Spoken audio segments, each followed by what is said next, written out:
Well, the 2022 Florida primary election now just 18 days away. It happens on August 23rd. Voter turnout is often much lower for primaries, but you should know one measure on ballots in both Pasco and Hillsborough counties can affect your wallet and also your children's schools. It is a 1% millage tax. ABC Action News in-depth reporter Stassi Almos looks at this tax from all angles, including why schools say they need it and the impact it would have for homeowners.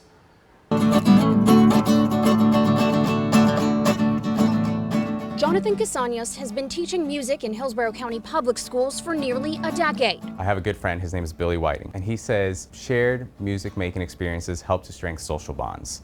And I feel like that's something we're missing a lot in schools today. Casañas lives for the joy and creativity he sees in his students, but he fears any day could be his outro. A lot of teachers, especially in the arts, are concerned about what the following years are going to bring for them. And a lot of them are pursuing other roles, other career opportunities, because it's just not competitive to work in this market. And as we know, inflation's going up and it's getting harder to live in the area. It's reasons like this that Hillsborough and Pasco County Public Schools are asking voters for a 1% millage tax on the primary ballot.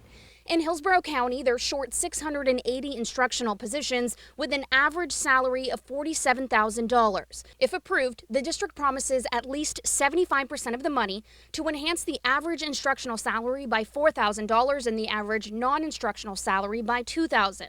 Add 45 art teachers, 67 music teachers, and 37 PE teachers, repair and replace art, music, and PE equipment, and expand workforce education programs. It's a hard time right now, we get it, but last year we had 8,000 students that did not have a stable teacher every single day due to the Great Resignation, and that's unfair. Every day that we wait, that number grows and exacerbated. In Pasco County, they're short 364 instructional positions with an average teaching salary of $46,000. The district says the additional money would enhance salaries for non-administrators, including teachers, bus drivers, and custodians. If you drive up and down 54, lots of places in Pasco, you can see there's lots more students. We're building schools. We're having to hire teachers to go into those schools and bus drivers and everything else. I took some citizen concerns to political analyst Susan McManus. There's some question about, with so many people moving into the area and property taxes already up,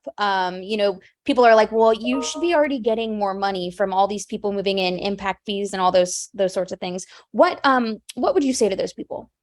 Well, it is true, and that's one of the big question marks. But under state law, the millage rates for operational sides of school districts are set by the state, not locally. So they can't really tap 100% into that growth in the property tax due to assessment values going up and so forth. You need to be able to make ends meet. As for state help, last year, Governor Ron DeSantis allocated $800 million to raise minimum teacher pay from $40,000 to $47,000. But board members say they're losing teachers to other counties that pay more. Unfortunately, some are leaving the profession altogether. I can tell you that, last week we lost 2 music teachers in our county who are ready to make a move, a different transition to something new, where hopefully they can be compensated a little bit better and have a little bit more consistency. Analysts say this vote comes down to who shows up for the primaries and where their priorities and trust lie. In Tampa, I'm in-depth reporter Stassi Almos, ABC Action News. Thank you, Stassi. We also asked school leaders in both districts why they chose to put these referendums on the primary ballot.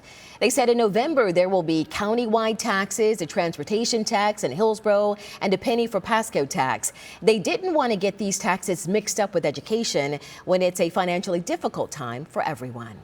We also looked at what this would actually cost homeowners. So here's a breakdown now. If you own a home worth $250,000, you would pay an extra $225 a year.